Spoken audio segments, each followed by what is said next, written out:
So in the previous video, I soldered the cable to this mini plug here. And earlier, before I made any of the videos, I soldered two cables, one to the left male XLR and one other to the right male XLR. And those are soldered in conventional format with the hot going to 2, the cold going to 3, and the shield going to pin 1. So I've got these 3 cables, and now I get to the fun part in the process where I've got to join these 3 together in a Y connection.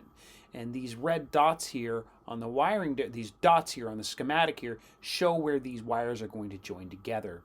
Now in the video I just did, where I was soldering the mini plug, there was a red wire and it was connected to the tip. That's the hot for the left. That is indeed going to go and then get soldered to the hot coming from the left male XLR, pin 2, just like that. And in the video, there was a black lead, not blue. Here it shows it blue, but it's black on the actual cables in the videos.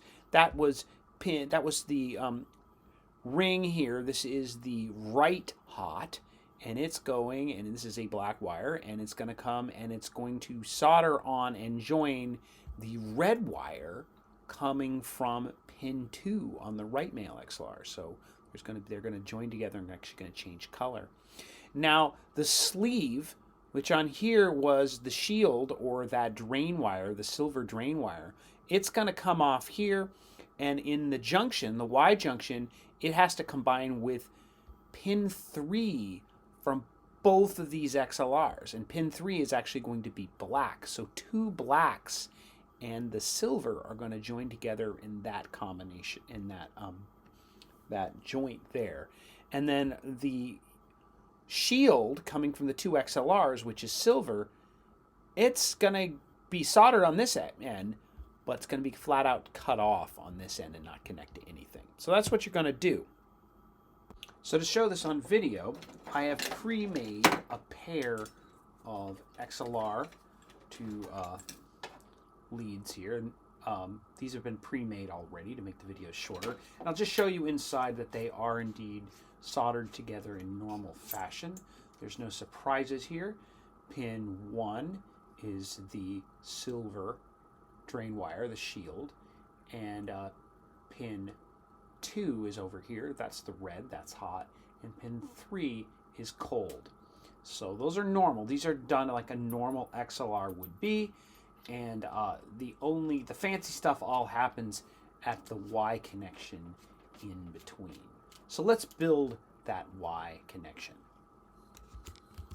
So the first thing I'm going to do is take the lead that is coming from my mini plug here, the other end of this, and I'm going to strip it and prepare it to make the Y joints. I'm going to put a long, probably 2-inch long piece of shrink over it. This in the end is hopefully going to cover all of my interconnections. And I do want to think twice about the size of that shrink, maybe a little bit bigger than that piece I just had. I'm actually going to pick one that's a little bit larger here. And the reason is it's going to be covering some big lumps of solder in there. So I'm going to put that on there. It's a little bit larger in diameter than the actual cable, a little larger than I normally would. But I'm going to pull that down. And I'm noting that it's about 2 inches or 1.5 inches long. So I'm going to want to strip about half of that here on this wire, about maybe about an inch, a little bit less than an inch, and about that much on the other 2 wires as well, and this hopefully will cover all of that up. If this is the first time you've done this, it may even be wise to set yourself up for the backup plan here with 2 pieces of shrink or a larger piece of shrink, just so in case you end up with a really large gap here. It's so far out, it's out the can. You're prepared to cover the gap. So we'll see how that goes here. I'm going to set myself up with 2 just in case. So let's strip this. I said it's about an inch or 3/4 of an inch back. So I'm making a slightly larger, definitely a larger strip than I did earlier when I was doing the mini plug. So I'm going to strip that back, and there we go. And I did a nice job. Doesn't look like I cut into it or anything. There's no exposed short wire conductors there. And I'm actually not going to tin anything yet until I can conceive exactly what I am going to do here. I'm going to do a similar sort of splice. That's the word I keep forgetting. I keep calling it a joint, but a splice is the proper term for this. I'm now going to take the two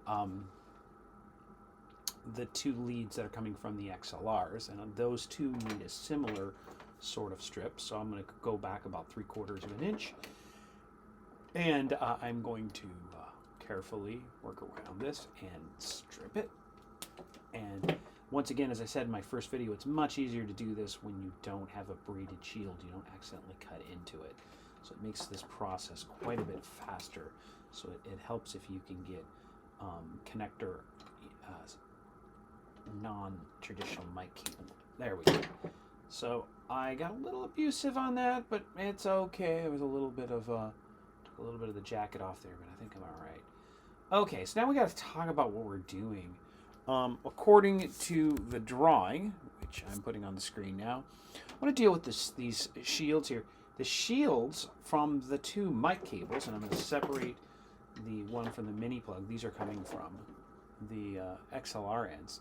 I can flat out cut these off. I don't need them. They don't need to be connected to each other or anything else. And this is how you can eliminate phantom power from reaching your phone in this situation. So just cut those off, and that makes you feel a lot better. There's a lot less to deal with at this point. And then the two blacks here, these are going to be the cold. These are the pin 3 on the XLRs.